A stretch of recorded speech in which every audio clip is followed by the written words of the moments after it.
Hi, Skye. Obviously, thanks for joining me on the call. I just wanted to, like I said a bit ago, just wanted to talk about kind of the evaluation space, a bit more about the work MEL is doing, and just kind of have a bit of a catch up, really, just to go over it all. What would be great, I suppose, to start off with is just kind of a bit more about yourself for everyone to understand. So, probably that's just a kind of brief introduction to you would be great. Yeah, okay, thank you. So my name's Skye. I'm currently the head of evaluation at MEL Research. We'll talk a bit more about what evaluation is, I think, in a bit later. But just a little bit about me. So I'm a social researcher, mixed method social researcher. Started out my career mostly doing policy research, particularly around health, and then realized that I really enjoy projects where they're kind of very close to delivery and to operations, and there's a kind of a real tight circle between research and delivery and design. So started to work in evaluation at the charity, but now I'm working in an agency as head of evaluation, as I said. Okay, fantastic. And your role, I suppose, like obviously as the head of evaluation, it's quite a senior role when it comes to, like, I suppose what your day to day looks like and how that fits within the organization would be great to understand a bit more about as well. Yeah, so I think an important aspect of a lot of research roles and evaluation is that it does look quite different in different spaces, and it tends to be the case that as you become more senior, you do maybe less hands-on research. I think in terms of being head at MEL Research and agencies, a lot of our responsibility really is about oversight, so project oversight, kind of being aware of all the projects that we're delivering, make sure they're being delivered to a high enough standard and high enough quality. I think also one thing that becomes quite important is the ability to kind of quickly jump into projects, problem solve, design, and then move on again without losing that knowledge, because you do have oversight over, in my case, it's our full kind of evaluation program. So it's being able to kind of know what's happening across them and being able to know when to go into detail versus when to step back and let the kind of project managers take the lead on it. So a lot of it is about kind of team management, project management. So there is like a strong element of budget management, for instance, and making sure things are delivered on time and to budget as well. So it starts to kind of be a lot more about that soft skills, I would say, that you pick up. Although the research element is still really important, but you'll tend to find that that aspect of the role is kind of stronger amongst slightly more junior roles.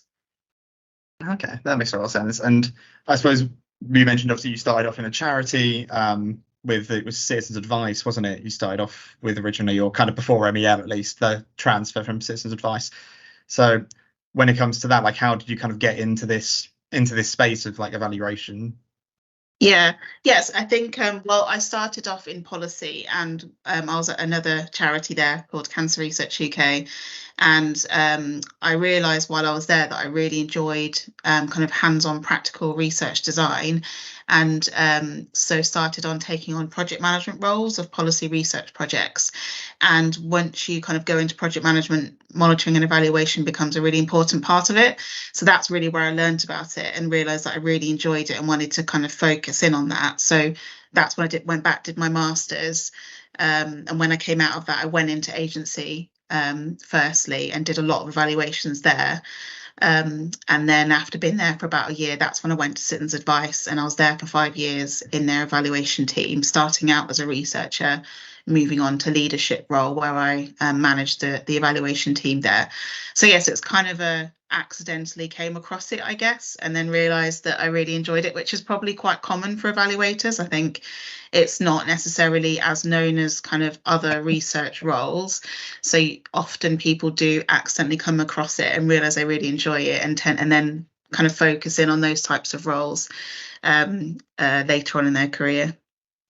Yeah, I was gonna say that's typically what most people tell me is that evaluation is one of the things that you discover and you're like, oh, it's actually really interesting, and you get into Yeah. it, but it doesn't seem to be that well kind of known as far as a process of doing things really.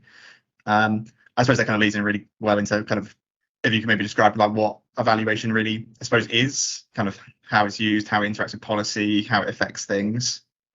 Yeah, I mean, I think it's really hard to answer the question, which is probably why so few people know about it, because it's hard to kind of just give a one-line answer. But I think it's generally understood that really the purpose of valuation is to kind of have a systemic process of judging something's merit, worth, and significance, and or effectiveness. So it's about understanding, I would say, if something's working, how it's working, why does it work, who does it work for? So it's that kind of process of making sure that we have a system in place to check that the things that we're doing, whether it's policies or interventions or activities, are kind of having the intended outcomes. So having the intended impact on people and their lives and the intended change that we want to see. And just learning as part of that as well. And I think what's interesting about evaluation is while it's quite niche, it's also very complicated, and it does change quite rapidly as our understanding of kind of social processes change as well. So I think when it kind of was first designed, it was quite quantitative. It was quite focused on almost being very scientific, and there was kind of this real emphasis on counterfactual research, like you would see in the science world, where it was about proving that what you've done has had kind of an outcome and what the outcome looks like. Whereas I think we've started to recognize the importance of complexity in research and the importance of there's rarely one answer, and context really matters. What you might see happen during COVID, for instance, is going to look very different to what's going to happen during the financial crisis, which is going to look very different to what's happening during a period of growth. So it's that process of understanding what is taking place. What does this look like for people, in society and people on the ground, and what can we learn from it? And because of that, because it's quite broad, it does make it quite interesting, because I think it's what I really liked about evaluation is it's by nature has to be a collaboration if it's done well, both a collaboration between the evaluation research team, but also with the people who are doing the delivery, with the people that are being supported by the intervention or impacted by the policy, because it has to have that multiple understanding of like what does it look like across the whole scale of the project. And the other thing that I think is quite unique about it is that it really does benefit from a multidisciplinary team. So a lot of valuations I know are mixed methods, so they have kind of skills in quantitative and qualitative methods, but there are specialists as well. So whether that's specialist qualitative researchers who are really good at co-design, for instance, but then you'll also have economists as well. So it's kind of it brings a real mixed bag of skills, which I think is always quite interesting, because it's a good place to pick up from different disciplines as well that are outside of evaluation. Okay, fantastic. Yeah, and kind of as you mentioned there, like is a real mixed bag of, I suppose, people who do it, who can do it. I suppose, are there any kind of like, I suppose, things that you think are like kind of, I suppose, key for somebody who might be like kind of like I said on the more junior end looking to move into the evaluation space?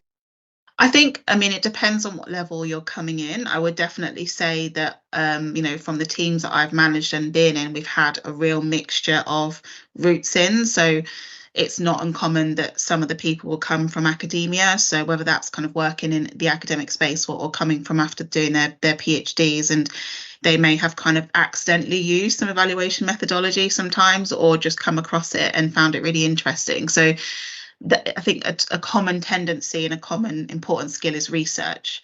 So, and that doesn't necessarily have to be mixed methods. It could be, some people are quantitative specialists in evaluation, and that's kind of the focus they have. There are economists, as I said, who focus in on that kind of like financial assessment, which is really important, especially when there is less money around at the moment, and it's important to make sure there's value for money for the projects that happen. And then there's also sometimes the qualitative specialists, but I think it's more common that people are mixed methods, just because all the projects I've ever worked on are mixed methods. So it's helpful to have at least an appreciation and understanding of, what does a mixed methods research project look like? How do you design that? How do you project manage it? How do you triangulate the data? Because you do need to be able to understand how to design quantitative and qualitative methods, and how to analyze them and bring them together to tell a story and to tell information that's going to be helpful and interpretable for people. So I think that is useful, but then I've seen people learn that on the job as well. So I have worked with people that have come from academia, but then I've also worked with people who have come from policy, like myself, and really enjoyed the practical element of evaluation, and so have kind of come from that space. And then I've also worked with people that have come from delivery, so whether that's kind of like working in a charity, working kind of on the ground delivering a project, and again came across evaluation because often it's those people that are the ones doing the actual lot of data collection, and realised they really enjoyed it and kind of developed their skills on the job. So it's really a mixed bag, I think. I think what's really important to make sure you enjoy the job is to have just a general interest in understanding why, and an interest in using research to support decision making, to support improvement and service delivery, because that really is the purpose of it. So I think as long as you have that interest in trying to, using research and data to support change, to improve a service or a policy, then other things can be learned on the job, especially if you are happy to take on that role where you are learning as you go. Because like many social research disciplines at the moment, it's moving fast. We're all learning, I would say, to be honest, in a way. So it is one of those spaces that it's good to have that inquisitive mind. Okay, fantastic. That makes a lot of sense. And you kind of touched on it there as well, like the world evaluation is evolving a lot. What's kind of had the biggest impacts in the evaluation space? I know obviously in research in general, like there's a lot of talk about like kind of AI, the emergence of AI, and kind of people using that to do the slightly more, maybe like the data analysis and all these kind of slightly more kind of in-depth tasks that a computer can do on its own. But has there been anything that's kind of particularly affected the evaluation world kind of in recent years that's caused it to kind of evolve more? Or I think that one of the biggest changes is the emphasis on embedding EDI, so equity, diversity and inclusion. So I think it's become kind of, it's now more normal to really think about how do you make your research practice, your research design, and the kind of the purpose of your research equitable. How do you embed considerations of inclusivity and accessibility, and not just as a kind of addition, but actually taking a full lens and recognizing that you need to consider that at the design stage just as much as at the communication and reporting stage. I think that's had a really big impact, because once you do embed that lens, you start to see different methods coming out. It's really important, because I think one of the important aspects of EDI is recognizing the role of the researcher and recognizing that in many cases, the people that are doing this research don't necessarily have the lived experience or the same experience of life than the participants who might be, involved in the program or intervention. And so a lot of the kind of importance around EDI is making sure there is space for people to speak on their own behalf and hear different perspectives, which lends itself to more qualitative but also participatory methods, sometimes going into co-design methods, which, to be honest, I think we're still learning how to do that well, and we're still learning how do you do that in a system where you do have a kind of framework there to make sure that you are answering research questions, but how do you embed that lived experience perspective? How do you make sure that it's a genuine partnership, not just between the research team and the commissioner, but also the research team and the community? So I think that's really important. I think different organisations and places are at different kind of places when it comes to their experience of doing that, but I've certainly seen it increasingly talked about, which I think is a good thing. And I think it will continue to be disruptive in terms of also the methods that's seen as kind of acceptable and the methods that's seen as best practice. And there's potentially going to be a bit of time of unlearning as well. Kind of some of the things that we've maybe been told about, approach to population research will need to be kind of rethought about when we think about minoritized communities, and how, particularly when you think about quantitative methods, they're often left out of the data. So what does research look like when you need to consider multiple different perspectives and outcomes? I think it's had a big impact, and I think it will continue to be so as well. What would you kind of ideally, I suppose, look for out of somebody if they were going to kind of join a team like yours? Yeah, I think it's a really good question. It's a hard one to answer. It really, really depends on the level. So if I was looking for someone the senior to join, then I would be looking for someone who's able to work very independently on a research project. So kind of a strong researcher, probably mixed methods knowledge, if not mixed methods in practice. I think that's really important. I think knowledge of evaluation really helps because it is quite specialist, but it does mean, you know, when you're agency, you're there to provide that expert knowledge for you know, organization. So that knowledge of the field does matter. I think it's really important, especially because often we're working on, you know, ITT, so we'll get this very brief information about an organisation and what they're trying to do, and we've got to think about how best to help them. So being able to really know kind of a big enough range of methods that you can really pull together to support is quite important, and usually there's not that much time to do it. So I think that's pretty important with a senior person being able to kind of think quite quickly and to design quite quickly and to enjoy that process. But I think when it's, you know, when it's a more junior person, it's really just ideally some research experience, and that can be through university. That can be, you know, sometimes people have done some research as part of their job, just to kind of upskill themselves. So I think it's really that inquisitive mind and kind of being really up to learning and, you know, really keen to support.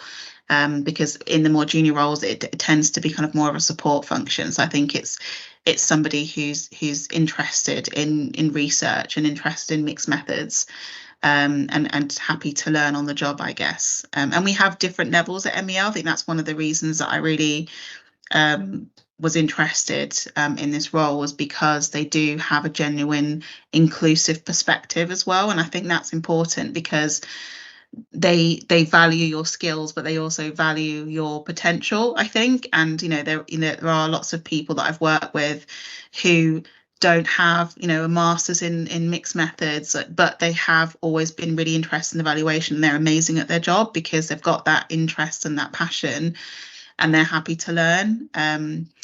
And I guess one last skill I would pull out is people skills. Like, it's such an important part of research is the listening, being able to listen to people, hear what they're saying, kind of read between the lines, active listening skills. I think it's really important when it comes to working with clients, because you need to be able to understand what they need, what they want, what's important to them. But also when it comes to the research, even if you're not doing qualitative research, just being able to see from someone else's perspective and being able to kind of think about that person and their experience is really important. So yes, I think that there's some key skills I'd look out for. But again, I just say that it also does depend on seniority. When it comes to research experience in particular. Yeah, no, of course, yeah, that makes a lot of sense. And we kind of touched on it there a bit with kind of, I suppose, the projects that MEL are working on at the moment. Is there, I suppose, anything, like you mentioned, like when you joined MEL, like the work, like everything was just quite interesting.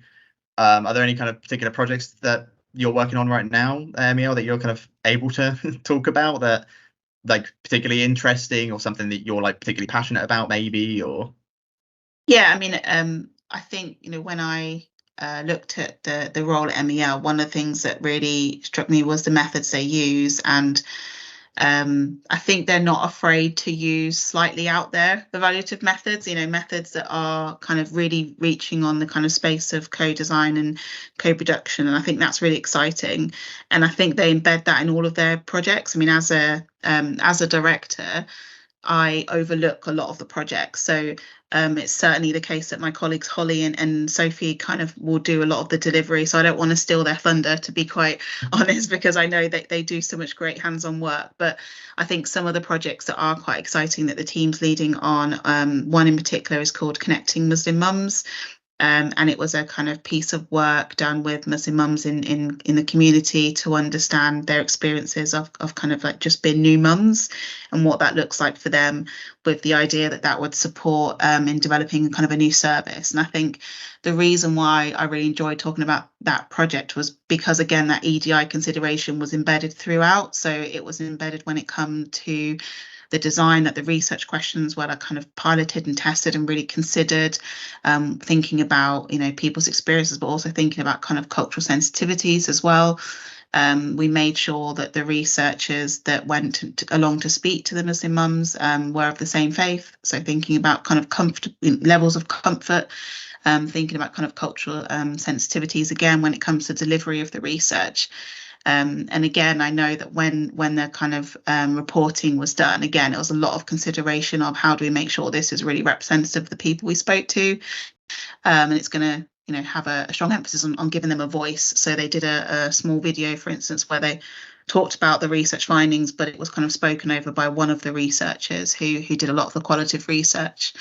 So I think it's just a really nice example of what it means to consider EDI throughout the processes and not just kind of having a checklist, but really embedding it into your consideration and taking quite a lot of time to think it through. And I know that project went really well. And it's something we're quite proud about. I think we've got a case study on the website somewhere talking about it as well. So I think that's a really exciting project that we've done. And there are a couple of others, again, where that's really kind of came out, that importance of being very conscious and aware of different lived experience and community. So, for instance, I know Sophie has led on a piece of work talking about periods of young girls at schools. Again, it's a bit of it's one of those topics, it's going to cause some discomfort. So there's a real need to consider how do you do that in a safe space, which is really important. And I know that went really well. But again, it was that real need to think about the young people we were going to talk to. How do we make this okay for them? How do we give them a voice without, causing too much discomfort? And there's lots of others as well, but I won't go into too much detail. I'll just have a final mention to another project called Gwent Boost, which is about helping homelessness. And I won't talk about the whole project because it's a really big one. But what I will say is one of the things that we're using there is a method called ripple effect mapping, sorry. And I think that's a really great method that I've used a lot more here at MEL than other places, because the point of that is that you support people to think through their own impact. So rather than an evaluator or a commissioner saying, this is what we think is important, we're going to measure this, it gives people the space to look back and to reflect on what they think mattered, like what they think was really impactful, what they think caused the change. So again, it's about removing kind of the role of the researcher, reducing the role of the researcher. So you give the people in the room the space to kind of share their perspectives. And that's something I know they do a lot here at MEL. And I think I've really seen the value of that just in the short time that I've been here. Okay, fantastic. Yeah, it sounds like obviously you're doing loads of interesting work. So if anybody watching should go over to MEL's website, have a look through the case studies, learn loads more about kind of the fantastic work they're obviously doing. I suppose just to kind of wrap up the interview, I thought I'd just see if there's maybe anybody in the industry, anyone kind of in this area that you particularly admire, and I suppose like kind of why you admire them really. Yeah, I mean, I was thinking about this. I think there's lots of good work happening. I think it is quite exciting time in evaluation because I think there's a genuine openness to exploring new things and to kind of really testing what we've been trained to do as a researchers, and to really thinking through like what is your role as a researcher and how do you share that role with others. I think there's a lot of great work that's happening around things like trauma-informed research practice, kind of like participant care, and it's something we talk about a lot at MEL as well because of the importance of it. But when I was thinking through a particular person, I think I was thinking back to Bonnie Chu, who is not an evaluator but talks a lot in the kind of research space about the importance of EDI in research practice. And I think she's done a lot of work with charities and other organizations to really kind of bring to light the importance of embedding it and what that means for methods, so the methods that we choose, and maybe thinking a bit more consciously about the history of those methods, the people that the methods sometimes exclude, and the impact of that. So I think listening to her talk was probably one of the reasons that embedding EDI in research becomes so important to me, because I really realised what we weren't doing, I guess. So I think she's done a lot of work in this space, and I like to listen out to see what she's talking about next, because she usually got a pretty good head on for things like this.